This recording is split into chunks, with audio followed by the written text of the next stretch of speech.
Hello बच्चों, कैसे हैं आप। मैं आपकी टीचर सुमन शर्मा एक बार फिर से अपने चैनल पर आप सभी बच्चों का स्वागत करती हूं और आशा करती हूं कि आप बच्चे भी मस्त होंगे, बिंदास होंगे और प्रसन्नचित होंगे। तो बच्चों, आज मैं आपको आमोदनी हिंदी पाठमाला कक्षा 4 से पाठ 2 एक बहुत ही शिक्षाप्रद कहानी है जो आपको शिक्षा देती है, जब हवा चलती है।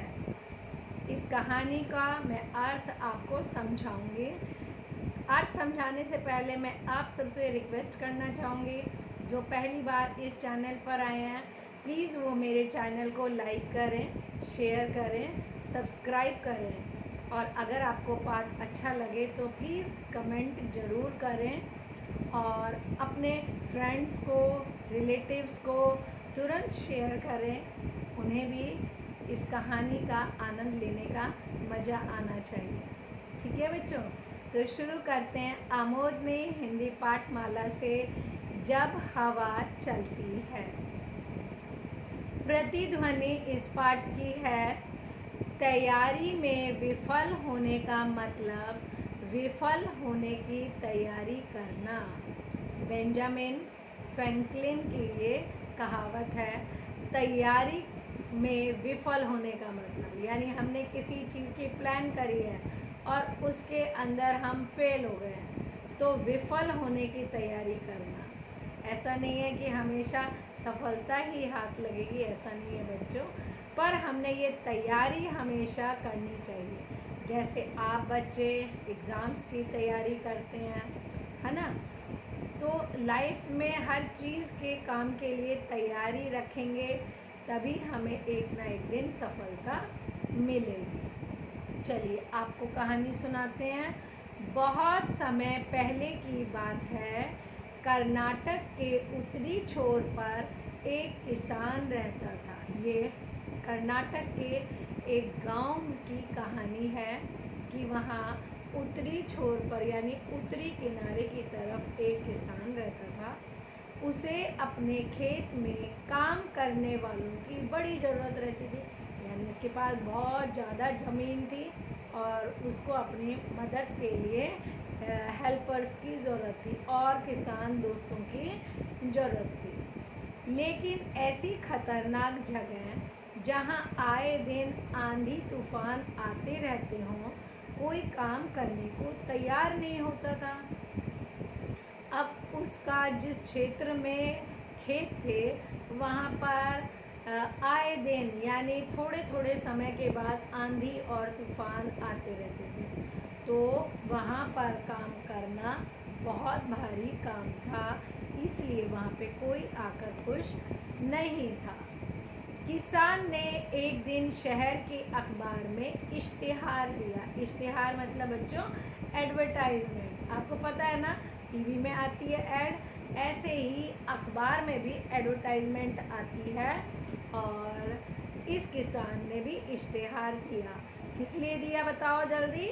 हाँ, उसको अपने खेतों में काम करने वाले व्यक्ति की ज़रूरत थी। उसे खेत में काम करने वाले एक मज़दूर की ज़रूरत थी। किसान से मिलने कई लोग आए, लेकिन जो भी उस जगह के बारे में सुनता वो काम करने से मना कर देता। वहाँ पे किसान से मिलने बहुत सारे लोग आए, पर जैसे ही उन्हें पता चलता कि उस एरिया में इनके खेत हैं, वो मना कर देता, कहता है नहीं। अंततः एक सामान्य कद का दुबला पतला अधेड़ व्यक्ति किसान के पास पहुंचा। बहुत सारे लोग आए थे, उनमें से एक व्यक्ति और आया जो ठीक ठीक था, ना ज़्यादा पतला ना दुबला, और सही सी एज का व्यक्ति था, यानी मध्यम आयु, ना बूढ़ा ना ज़्यादा जवान। किसान ने उससे पूछा, क्या तुम इन परिस्थितियों में काम कर सकते हो? बस मैं जब हवा चलती है तब मैं सोता हूँ। उस मजदूर ने कहा कि जब हवा चलती है तब मैं सो जाता हूँ। व्यक्ति ने उत्तर दिया। किसान को उसका उत्तर थोड़ा सा अजीब लगा। लेकिन उसे कोई और काम करने वाला नहीं मिल रहा था, इसलिए उसने व्यक्ति को काम पर रख लिया। अब क्या हुआ, कोई और उसे मिल नहीं रहा था, तो उसने क्या करा, उसी व्यक्ति को काम पर रख लिया। मजदूर मेहनती निकला।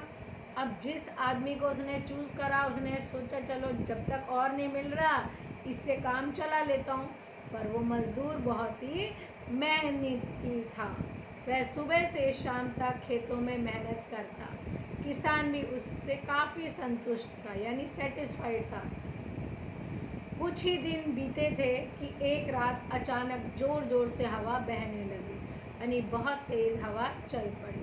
किसान अपने अनुभव से समझ गया अब तूफान आने वाला है। उसने फटाफट क्या करा, उसको ये रियलाइज़ हो गया, क्योंकि वो वहाँ पे रहता था, कि अब तूफान आने वाला है। वह तेज़ी से उठा, हाथ में लालटेन ली और मजदूर के झोपड़े की तरफ दौड़ा। उस टाइम पर बिजली नहीं थी खेत में, तो उसने लालटेन को लेकर भागता हुआ मजदूर की झोपड़ी में आया। जल्दी उठो, देखते नहीं तूफान आने वाला है। इससे पहले कि सब कुछ तबाह हो जाए, कटी फसलों को बांधकर ढक दो और बाड़े में भेड़ों को भी रस्सियों से बांध दो। किसान चीखा। अब किसान को तो चिंता थी, अपनी जो फसल कट गई थी और जो भेड़ें थी उनको बांध दो। किसान जोर जोर से चीखने लगा। मजदूर बड़े आराम से पलटा और बोला, नहीं जनाब, मैंने आपसे पहले ही कहा था जब हवा चलती है तो मैं सोता हूँ। अब उसने कहा कि भाई साहब, मैंने आपको पहले ही बोल दिया था कि जब हवा चलेगी तब मैं सो जाऊँगा। यह सुनकर किसान का गुस्सा 7वें आसमान पे पहुँच गया, यानी बहुत गुस्सा आने लग गया। उसके जी में आया कि उस मजदूर को गोली मार दे। अब पुराने लोग थे, राजा महाराजा टाइप के, तो वहाँ पे उनके पास ज़मीनें बहुत थी, तो शायद हथियार भी होंगे। उसको ऐसे गुस्सा आ रहा था कि बस अभी गोली से इसे उड़ा दूँ। पर अभी तो आने वाले तूफान से चीज़ों को बचाने के लिए भागा। अब उसने कहा गोली तो चलो बाद में, चल ये तो सो ही रहा है, चल मैं ही अपने खेत की कुछ फसलों को, भेड़ों को संभाल लूँ। किसान खेत में पहुंचा। अब किसान खेत में पहुंचा तो क्या हुआ, उसकी आंखें आश्चर्य से खुली रह गई। वो शॉक हो गया। क्यों? फसल की गांठें अच्छे से बंधी हुई थी और तिरपाल से ढकी हुई थी। अब उस मजदूर ने सारी फसलों को अच्छे से गांठों में बांधकर और ढक के रखा हुआ था। उसके गाय बैल सुरक्षित बंधे हुए थे और मुर्गियां भी अपने दड़मे में थी।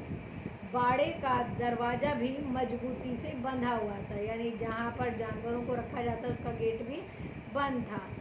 सारी चीज़ें बिल्कुल व्यवस्थित थी, यानी सिस्टमैटिक तौर पे काम कर रखा था। नुकसान होने का कोई संभावना नहीं बची, यानी रत्ती भर भी कोई नुकसान नहीं हो सकता था।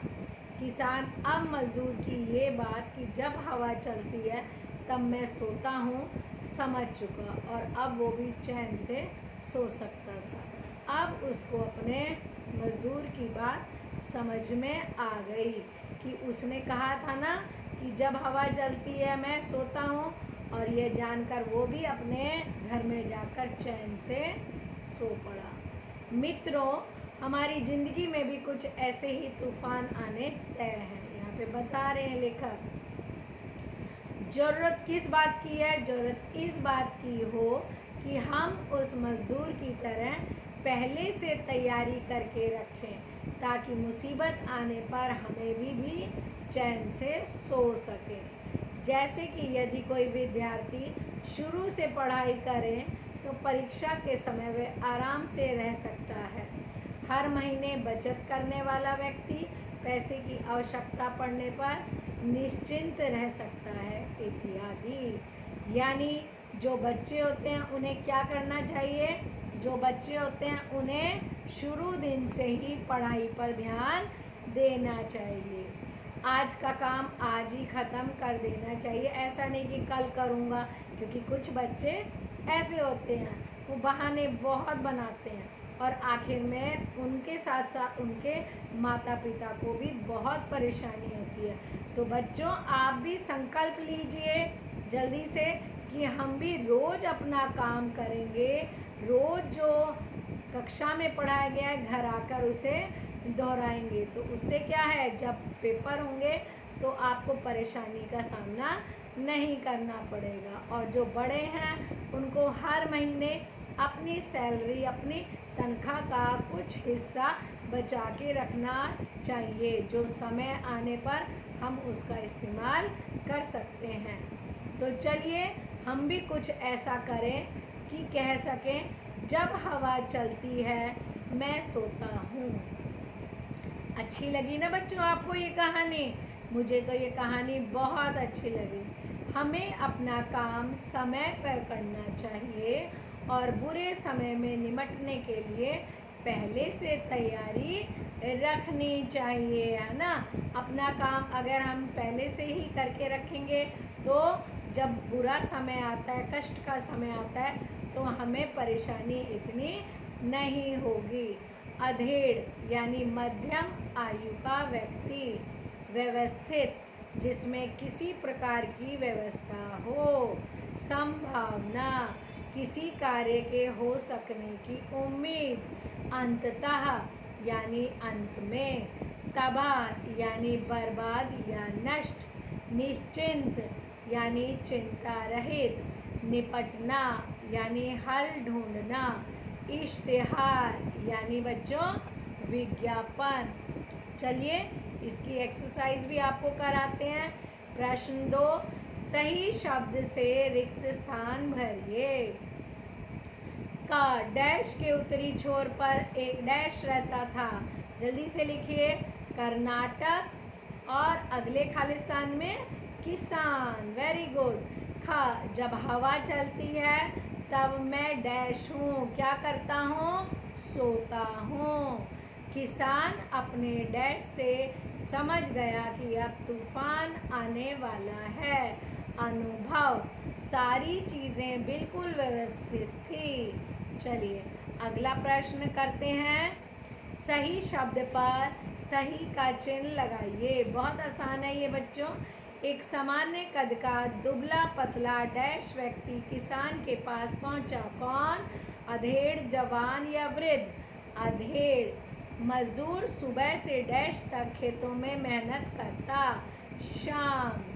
किसान के हाथ में डैश ली और मजदूर के झोपड़े की तरफ दौड़ा। क्या ली बच्चों उसने? लालटेन, है ना। लालटेन लेकर ही तो वो उसकी तरफ दौड़ा था, तभी तो उसने जाके कहा था कि तूफान आने वाला है। अगला सवाल करते हैं, भाषा बोध।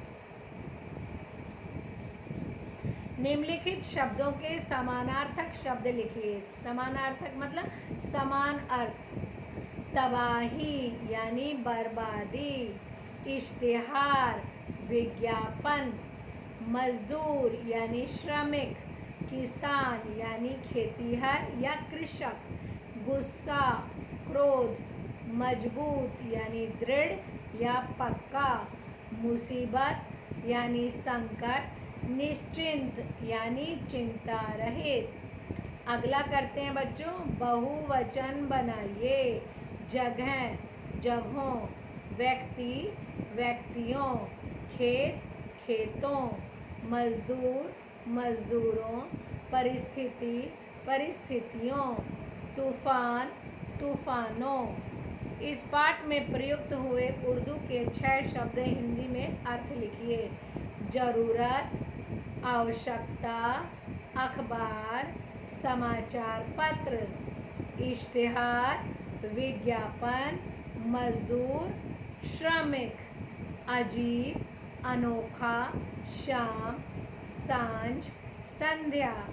आई होप ये पाठ और एक्सरसाइज आपको बहुत अच्छे से समझ में आ गई होगी और आप भी चैन से कहेंगे, जब हवा चलती है मैं सोता हूँ। ओके बाय बच्चों, टेक केयर।